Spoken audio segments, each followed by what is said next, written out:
내 이름은 이주인 시게요. 그래서 무슨 일로 절 찾아오셨습니까? 네, 저는... 무고한 자들을 해치는 악인을 심판하는 고문 소믈리에다. 이날 한 청년이 내 사무소를 찾아왔다. 우선 이걸 봐주시겠습니까? 이건 얼굴을 뜯어먹힌 흔적입니다. 청년의 왼쪽 얼굴은 치아가 드러날 정도로 심하게 패여 있었다. 인간은 저런 상처를 낼 수 없어. 대체 무엇에 습격당한 거지? 우리가 잡아먹히는 모습을 보며 폭소를 터뜨린 그 남자를 지옥에 보내주십시오. 그리 말하는 청년의 눈에는 증오의 검은 불꽃이 깃들어 있었다. 의뢰인의 이름은 키요무라 시게루, 대학생이었다. 미지모토, 누구보다 높게 우아하게 뛰는 거야. 알겠지? 아, 물론이지. 선수권에서 우승하려면 리프트 높이가 생명이니까. 오랜 친구 미즈모토 씨와 함께 아티스틱 스위밍이라는 스포츠에 열을 올리고 있었다.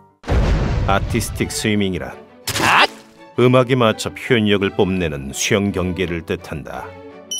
우와, 저건 뭐지? 호흡이 딱 맞아! 멋있다! 어린 시절 아티스틱 스위밍을 주제로 한 드라마를 보고 큰 감명을 받은 것이다. 두 사람은 청춘을 아티스틱 스위밍에 바쳤다. 지금이다. 이어 키요무라. 아직 높이가 부족해. 연습만이 답이네. 두 사람은 소꿉친구이자 같은 꿈을 쫓는 동지였다. 다만 학생 신분인 두 사람에겐 고민거리가 있었으니 수영장 대여비가 너무 비싸. 바로 금전 문제였다. 경기에 집중할 수 있도록 조건 좋은 아르바이트를 찾던 어느 날, 키요무라, 이거 봐. 두 사람은 어떤 공고를 발견했다. 호화 여객선에서 서빙을 하는 단기 알바 공고였다. 일당이 4만엔? 되게 높다. 두 사람에겐 절호의 기회였다.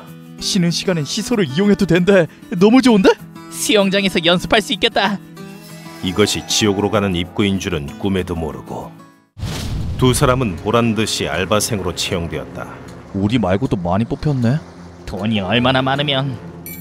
너무나 근사한 내부 시설에 두 사람은 숨을 삼켰다. 마치 다른 세상 같아. 많이 더우시죠? 이거 드세요. 호화 여객선은 뭐가 달라도 다르다. 알바생한테 음료수까지 무료 제공이라니. 그러나 이미 악몽은 시작되었다. 맛이 이상한... 왜 이렇게 졸리지? 음료수를 마신 두 사람은 그대로 의식을 잃었다. 그들이 다시 정신을 차렸을 땐 여긴... 기묘한 수상 구조물 위에 있었다. 어떻게 된 거야? 분명 배를 타고 있었는데? 두 사람을 비롯해 다른 사람들 모두 수영복으로 갈아입혀져 있었다. 그러던 중 주동자로 추정되는 인물이 나타났다. 저의 공모에 용매해주신 여러분 감사드립니다. 지금부터 여러분은 그 위에서 지금의 배틀을 벌이게 될 겁니다. 남자는 엷은 미소를 띠며 말했다. 뭐라고? 지금의 배틀? 의미를 알 수 없는 말에 그들은 경악을 금치 못했다. 거기서 떨어지면 여러분은 죽습니다. 수면을 봐주십시오. 세상에! 남자가 가리키는 대로 수면을 확인한 그들은 곧 등골이 서늘해지는 것을 느꼈다. 물속에서 거대한 백상아리들이 뭐가 저렇게 커? 몇 마리나 헤엄치고 있었던 것이다. 상어를 본 이들이 술렁이기 시작했다. 개소리 집어쳐! 얼른 꺼내줘! 완전 미친놈 아니야? 그래! 집으로 돌려보내줘! 이곳에서 배틀을 벌인다니 말도 안 되는 소리였다. 하지만 돌아온 것은 한 발의 총성이었다. 정말 말이 많군요. 하칭민 주제에! 남자가 느닷없이 총을 쏜 것이다. 현장이 조용해지자 남자는 조금 전에 고귀한 분위기로 돌아가 말을 이었다. 각계의 대부호들께서 몹시 기대하고 계십니다. 아래 것들의 사정으로 이벤트를 중지할 수 없는 노릇. 서민들이 죽어라 싸우는 모습은 좋은 구경거리지. 누가 살아남을지 내기하지요. 지금부터 배틀 로열을 시작합니다. 여기 있는 6명 중 살아남은 1명에겐 5천만 엔의 상금이 주어집니다. 그때 그들은 깨달았다. 말도 안 돼. 미쳤어. 자신에게 선택지란 존재하지 않는다는 사실을. 그곳의 하늘은 무겁게 가라앉아 있었다. 우리가 뭘 잘못했다고? 자, 기다리고 기다리던 쇼타임입니다. 마치 그들의 비참한 미래를 암시하기라도 하듯이 죽음을 목전에 두고 패닉에 빠진 그들은 죽고 싶지 않아. 기어이 이성의 끝마저 놓아버렸다. 살기 위해선 죽여야 한다. 참가자 중 한 명이 남자를 힘차게 날려버렸다. 물속에 빠진 남자는 상어의 먹이가 되어 최후를 맞이했다. 그러자 참가자들의 안색이 바뀌었다. 싫어. 죽기 싫다고. 난 살아남겠어. 장벽이 엄청나게 높아. 탈출을 막기 위해서겠지? 이 광기의 현장에서 벗어나기란 불가능했다. 다른 두 남자는 격렬하게 싸우다 이거 놓지 못해. 함께 물속에 빠지게 됐다. 저리가! 널 죽이고 살아남을 거야. 남은 사람은 의뢰인과 미즈모토 씨 그리고 금발의 남자뿐. 남자가 무시무시한 얼굴로 소리치며 달려들었다. 죽어라! 남자의 광기에 의뢰인의 몸이 딱딱하게 굳었다. 그때 미즈모토 씨가 반사적으로 의뢰인을 밀었고 키오무라, 위험해! 그로 인해 남자와 정면으로 충돌하고 말았다. 너부터 죽이지 마! 남자는 미즈모토 씨를 물속으로 날려버렸다. 수영장 안은 머지않아 미즈모토 씨의 피로 빨갛게 물들었다. 안돼! 미즈모토! 남자는 그 틈을 놓치지 않고 우승자는 바로 나다! 의뢰인을 죽음의 수영장 안으로 내던졌다. 이미 피맛을 본 백상아리들이 물속에서 헤엄치고 있었다. 이쪽으로 온다. 인간이 도망칠 방도는 없었다. 이제 죽는구나. 포기하려던 바로 그 순간 상어와 의뢰인 사이에 무언가가 끼어들었다. 우승할 줄 알았던 금발의 남자가 물속에 빠진 것이다. 심지어 총에 맞았는지 피투성이었다. 피 흘리는 남자는 상어들에게 최적의 먹이였다. 상어들은 남자를 순식간에 먹어치웠다. 두려움으로 몸이 딱딱하게 굳은 의뢰인에게 누군가가 어깨를 두드렸다. 그는 놀랍게도 먼저 물속에 빠진 미즈모토 씨였다. 두 사람은 재빨리 수면 위로 얼굴을 드러냈다. 미즈모토 살아있었구나. 근데 팔이... 지금 그게 문제가 아니야. 미즈모토 씨가 의뢰인의 말을 가로막듯 제안했다. 잘 들어, 키오무라. 그 기술을 이용해서 장벽을 넘는 거야. 잠깐만, 나는 어떻게 성공한다 쳐도 너는... 리프트는 두 사람이 그간 연습을 거듭해온 기술로 의뢰인이 미즈모토 씨의 다리를 밟고 뛰어오르는 것이었다. 키오무라, 나는 가망이 없어. 이 팔로는 무리야. 그때였다. 상어 한 마리가 의뢰인에게 달려드는가 싶더니 의뢰인의 한쪽 얼굴을 무참히 뜯어먹었다. 그때 미즈모토 씨가 단호한 얼굴로 소리쳤다. 다른 방도가 없어. 키오무라, 너만이라도 살아. 친구의 무서운 표정을 본 건 그때가 처음이었다. 더는 선택의 여지가 없었다. 방법은 이것뿐이야. 키오무라! 두 사람은 마지막으로 호흡을 맞추기로 했다. 미즈모토 씨가 목숨을 걸고 친구를 밀어올리자 타이밍은 완벽해. 의뢰인의 몸이 수면에서 높이 튀어올랐다. 그리고 간신히 장벽에 닿는 데 성공했다. 뒤를 돌아보자 미즈모토 씨가 엄지를 척 세우고 있었다. 키오무라, 정말 멋진 점프였어. 미즈모토! 의뢰인은 무아지경으로 달렸다. 배 밖으로 도망치자.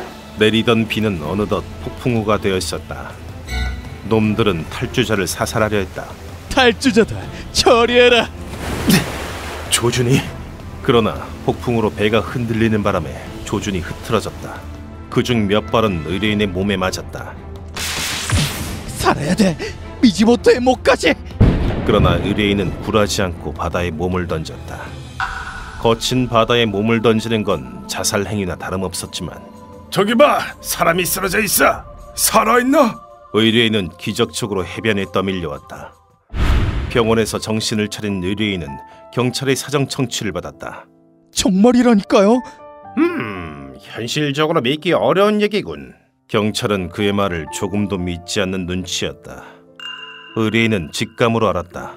권력이 개입한 게 틀림없어. 여기 있으면 위험해. 그날 의뢰인은 병원을 빠져나왔다. 뒷문으로 병원을 나왔을 때 한 남자가 모습을 드러냈다. 당신이 키요무라지? 그 게임의 첫 번째 생존자. 바로 정보상 고다이였다. 거기서 뭘 봤는지 가르쳐줘. 답례로 좋은 정보를 줄게.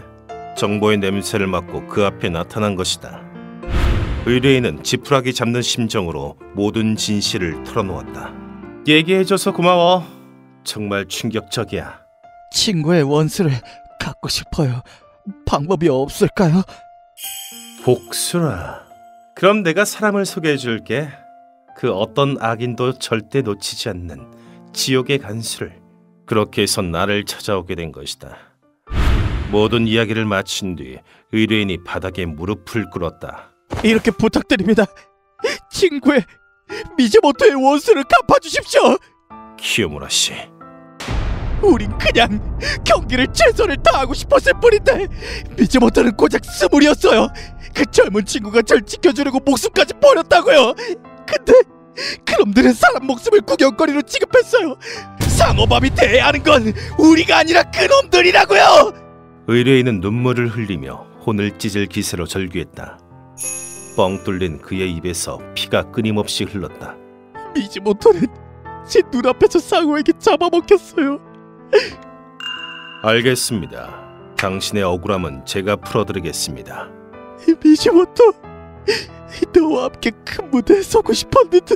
이 비탄의 목소리를 외면하고서 어찌 고문 소믈리에라 칭할 수 있겠는가. 나는 곧장 정보상 고다이에게 연락을 취했다. 게임의 주최자는 에자키 모토미치란 남자야. 에자키는 해운회사 사장이자 재벌 2세였다. 술을 더 가져오도록 여자도. 부모의 돈으로 여자를 끼고 노는 데 심취한 망난이였다고 한다. 부친의 죽음으로 에자키는 사장 자리에 올랐지만 왜 이렇게 적재가 나는 거야? 얼마 못 가 회사는 심각한 재정 악화를 겪었다. 위기에 빠진 에자키는 어느 날 어떤 영화를 접했다. 이거야, 부자는 자극을 탐하는 법. 이거 좋은 상품이 되겠군. 고대 로마의 검투사들에 관한 영화였다. 시대를 막론하곤 목숨을 건 싸움에 부자들은 거액의 판돈을 걸지. 에자키는 자신의 여객선에서 데스게임을 주최하기로 마음먹었다. 데스게임은 부호들에게 큰 호응을 얻었고 아주 즐거웠다네. 다음 게임도 기대하겠어. 감사합니다. 지금은 거대한 산업으로 발전했다. 생존자에게 상금을 준다는 건 거짓말이야. 마지막 생존자도 사살해서 증거를 인멸해왔어.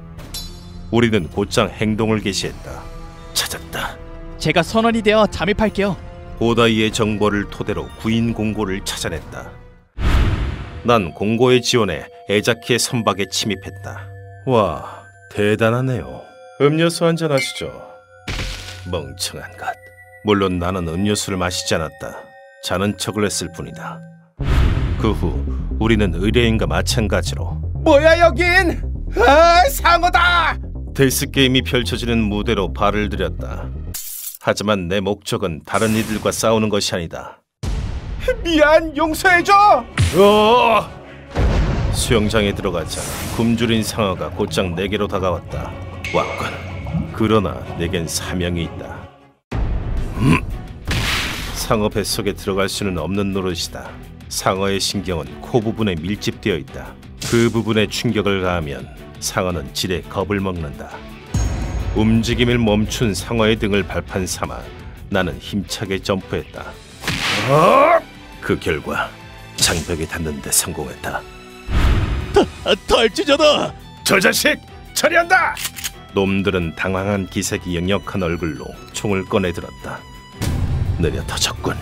정말 프로가 맞나? 이런 허접한 경호원 따위 내게 없는 거나 마찬가지다. 사태가 이상하게 돌아감을 느낀 부호들은 도주를 시도했다. 이 일 똑바로 안 하고 뭐 하는 거야? 이런 일로 리스크를 지는 건 사양이란 말이다. 너희도 따라와. 그쪽은 선원으로 변장한 루카와가 포박했다. 경호원들을 처리한 나는 에자키의 신병을 확보했다. 지옥을 보여주지. 따라와라. 뭐야? 이 괴물 같은 놈은. 수고했다. 오늘의 심판은 이곳의 설비를 활용하기로 했다. 고문이란 의식에 맞추기 위해 나는 가능하면 옷을 갈아입는다. 환복 후 선체에 있던 크레인으로 에자키를 끌어올렸다. 니놈들, 내가 누군지 알아? 알지. 쓰레기만도 못한 재벌 2세. 놈의 권총으로 양무릎에 총알을 박아 넣었다. 내 백이 얼마나 대단한지 모르나 본데, 사회적으로든 물리적으로든 너희 하나 없애는 건 일도 아니야. 쓰레기가 실없는 소리를 짓거렸다. 백이라면 아까 그 탐욕스러운 돼지들 말인가? 그 사람들이라면 한창 유람선 특별 이벤트를 만끽 중이에요.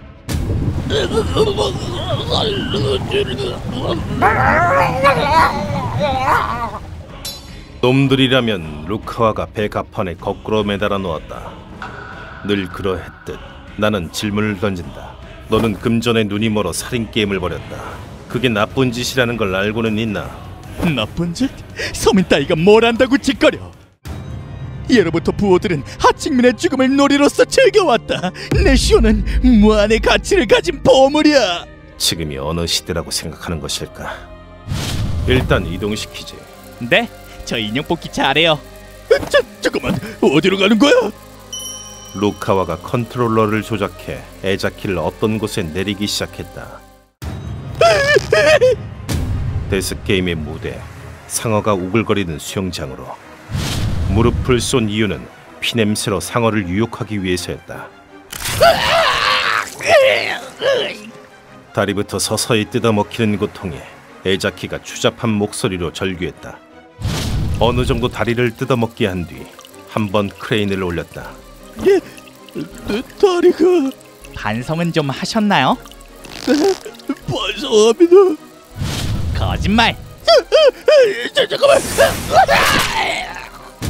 단계적으로 상어에게 뜯어먹히게 함으로써 절망을 극대화시킨다. 그렇게 무릎 위까지 살점이 뜯어먹혔을 무렵 어때? 살점이 조금씩 뜯어먹히는 기분이. 잘못했습니다. 제발 살려주세요. 에자키가 목숨을 구걸하기 시작했다. 진실로 반성했다면 기회를 주어도 괜찮겠지. 좋아, 기회를 주지. 나와 죽음의 배틀을 하자.